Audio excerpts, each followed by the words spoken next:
It's time to face some harsh truths and own up to our mistakes. You see, we've seen it all. The scandals, the lies, the microtransactions, the loot boxes. This stuff just ain't right. But there's one thing that really is the problem. Us. You. We are the problem. We keep allowing it to happen. And until we decide enough is enough, it's just going to keep getting worse. Hi, my name is Humdrum, and I'm really happy that you're here because I'm about to kind of just shit on you guys. So thanks for being here, and I hope you enjoy the video. Like and subscribe. Let's get into it. Let's start with something near and dear to my heart as a former Apex Legends content creator.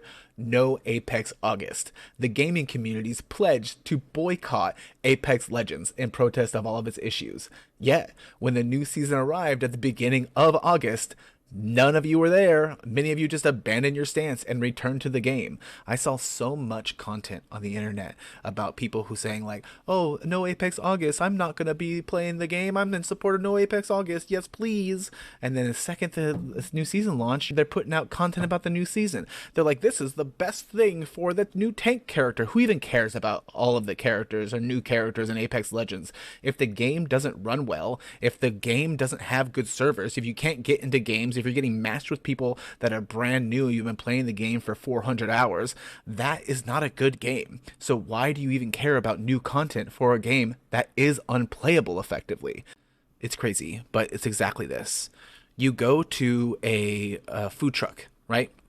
That food truck, they sell you a cheeseburger for $17, and then they offer you a soda for $1. You buy that soda for $1. The burger is barf. You want to return the burger. It's rotten. There's something wrong with it. You want to return the burger and say, like, can I get my money back? You're basically asking the company to respect your time by asking for that cheeseburger refund. And what they say is, I'm sorry about your cheeseburger. Would you like another soda? Would you like a bag of chips? And you're like, what do you mean? Is it free? Oh, no, no, no, no, no. You have to still pay for this bag of chips. You still have to pay for this soda. Well, what do you mean? Like, the soda and all that stuff complements the burger. So if the burger is bad, I don't want the soda and I don't want the chips. But you guys are going, the burger's bad? Might as well load up on soda and chips. Companies are banking on us not being able to agree about anything. There's so many like shill company apologists in the world where they just go like, oh, it's not that bad for me. I'm having a good time. And it's just like they're not taking into perspective the entire picture, and they're just letting it devolve because they're okay with it, or they can afford the microtransactions, or it improves their experience by spending all the money on the game for the pay to win mechanics. And so they don't really care how it affects everyone else. And yeah, that's your fault too as parents. You need to be standing up for that kind of stuff and saying, nah, I'm a piece of crap for doing that with my own daughter. She's like, Dad, can I have $10 for Roblox? And I'm like, yeah, it's $10. Who even cares? So what we did over time was I changed the way that she viewed these mechanics in video games. If she wants a cosmetic from time to time, she can work to obtain that cosmetic. That way she understands the weight of the purchase. It makes her more adverse to those systems because she becomes knowledgeable about what their true intention is. It's just like Kick as a platform. Kick as a platform is backed by Stake, a gambling website. And you're nuts if you think that Stake's ultimate goal isn't to get as many kids as they can, but it is. You might not be able to legally get the kids onto the platform right now, but you're advertising to those kids so that way once they are legal age, they go to that platform. All of their friends, as they age up, able to access that, they will get into it, or there's a higher chance that they will get into it. And then those kids who are not of legal age to gamble, once they become legal age to gamble, all of their friends will already be gambling addicts, and then they themselves will fall in to become a gambling addict just because they watch streams on Kick. This is their strategy. There's no debate or doubt about it. That's exactly their strategy. Draw attention to that, to the people who participate in those things, like people who play Roblox, people who watch streams on Kick. Twitch takes gambling advertisements too. YouTubers, they take gambling advertisements. There's all kinds of stuff like that where people just think about themselves and they don't think about the broader world and how that affects others. But in truth, you need to knock that off. It's disgusting. You're manipulating and basically damaging an entire time span of human society who grows up consuming content on the internet, being influenced by people who they consume content from to do things that are not good for them. So knock that shit off. Now let's talk about Dragon's Dogma 2 specifically, and how that game basically bamboozled all of gaming, all the true gamers who considered themselves not fans of microtransactions, who thought they were supporting a game similar to like the legendary Baldur's Gate 3, as if this was a new generation of RPGs where gaming was coming back, and gaming was, I said myself on Twitter, gaming's back, baby. But in truth, they bamboozled us. They disguised a complete full game with selling us Dragon's Dogma Dark Arisen on Steam for $4. So that way people get pumped for the game, its mechanics, the style of everything about it. And that way they can release Dragon's Dogma 2 to a group of people who were going to pre-order the game, who were going to pay for the early access, and then also dump microtransactions on them. And a lot of people are going to fall for the sunk cost fallacy. They're just going to deal with it. They're going to tell themselves, I'm not going to pay for those microtransactions. But we all know that's bullshit. When you pay $70 or $100 for a game, in this instance for people who got early access, and you see that you are stuck with this character that you now hate the face of, and you've just been playing with this character for 100 hours, and they have a stupid freckle or a scar on your face that you just disgusted with now, or you want them to be a little bit chunkier to better represent yourself, you're gonna have to shell out $2 to do that. And there's so many other things in the game. Okay, so Dragon's Dogma 2, just a sick trailer. Look at that dragon blowing fire. All this stuff looks so tight, right? And you're like, okay, cool. I could probably spend $70 on a full game with like basically the entire game released to me. However, look, buy Dragon's Dogma 2, a boon for adventurers, new journey pack bundle. $15.03. Explorer's camping kit, camping gear. Gain one special camping kit and make them available for purchase at shops in game. What? $2.99. Dragon's Dogma Music and Sound Collection for custom sounds. They couldn't give you that option in game. They had to charge you $2.99 for it. A happy snare smoke beacons to lure those harpies, so that way you don't have to aim at them with your bow and arrow or knock them out of the sky, because everyone's really having a hard time with freaking harpies. 99 cents. Heartfelt pendant, a thoughtful gift. $1.99. Who even knows what that is? There's no description. Just a heartfelt pendant, a thoughtful gift.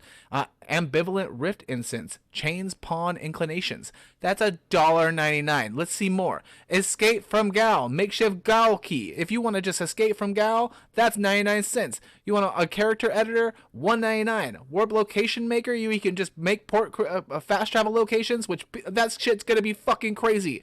Obtain a single port crystal, which can be set at a destination of your choice. Use a fairy stone to instantly transport your party to the port. Okay, can you buy fairy stones? No, you can't. You have to buy those in game. Ooh, wonderful. But at least you can make 1,000,000 fast travel locations. Restore the dead to life. Oh, you want to revive somebody? You don't have a wake stone? You want a wake stone? 99 cents for a wake stone? That's so annoying. Points to spend beyond the rift. You spend 99 cents and you can get 500 rift crystals. But if you spend $2.99, you can get 1,500 rift crystals. There's not even a bonus for buying the triple pack. They actually charge you more, because 99 cents times 3 is $2.98. It's not $2.99. So they actually end up charging you more for the 1,500 rift crystal pack, despite it being 99 cents for 500. They're charging you more. Capcom, I can't believe that you did this. Oh, I can believe that you did it, but it's disgusting, and you were not transparent that this would exist in the game. You sold the game as this wonderful, beautiful, immersive experience where you get yourself lost in the world, but I bet having to spend money on those microtransactions really pulls you out of the world. It's not immersive to have to spend real money on microtransactions in a video game world that you're immersed in. But let's move on. It's basically taking a note out of the Ubisoft playbook until Ubisoft got canceled for all their microtransactions. Think about Skull and Bones costing people usually $100 because people wanted to get it early because they thought it was going to be a dope pirate game, and it just being basically an almost on-rails boat game, which is super disappointing, especially for the fact that basically every Assassin's Creed, especially the one with pirates and boats, had land travel and really fleshed out combat that they could have used in Skull and Bones to make a dope pirate game. They give you the absolute bare minimum they can give you by just saying, here's a boat, look, you can shoot cannons and hunt fish with a spear. It's really frustrating, and I hope that Ubisoft basically just stops making games altogether. I think they're trash. Alright, so now we're going to talk about Bethesda. All of their little games that they sold to people as new games, like Brink, where they're just testing out game mechanics, but they wanted you to pay $60 for it. Starfield, this is a true confession, guys. I bought 2 copies of the game to get that early access for my wife and I. I fell for the trap of the early access thing because it's Bethesda. I played a ton of Skyrim. That was a good game to play years and years ago on your Xbox when you didn't really have anything else going on in your life. Your parents were being mean to you and you just wanted to like escape into a fantasy world. Skyrim was there for you and you were just okay with it being trash. Instead of actually making Starfield a good game, they spent all their time like re-releasing Skyrim to line their pockets instead of investing their time in making good games. A triple A, or some may even say quadruple A game studio should not ever release games of the quality that Bethesda releases. And yet we still all line up to play them. There's not a lot out there, and they know there's not a lot out there. They know they can manipulate us, and it's because we have stripped ourselves of the power against these companies. We let them release games with outdated graphics, with outdated systems, with no bug testing. We just let them do it. And it's because we keep giving them money. If we stop giving them money, if we stop playing their games, if we stop buying and pre-ordering their games, this will stop happening to us. But you're all cowards. And that's the point of this video. And that brings me to my final bit, where I have written a speech for you to kind of close out this video. In the face of these predatory practices, it's time for gamers to unite and take a stand against the exploitation of our passion. We must demand transparency, integrity, and fairness from the companies we once trusted to deliver unforgettable gaming experiences. Let's not allow corporate greed to dictate the future of our beloved hobby. Together, we have the power to shape the industry into one that prioritizes the player above all else. It's time to rebel against microtransaction-driven gaming and unionize as consumers, sending a clear message that enough is enough. Only by standing together can we ensure that our voices are heard and that the games we love are crafted with the care and respect that they deserve. Thank you very much for watching this video. My name is Humdrum. I hope that you liked it and subscribe for more. Goodbye.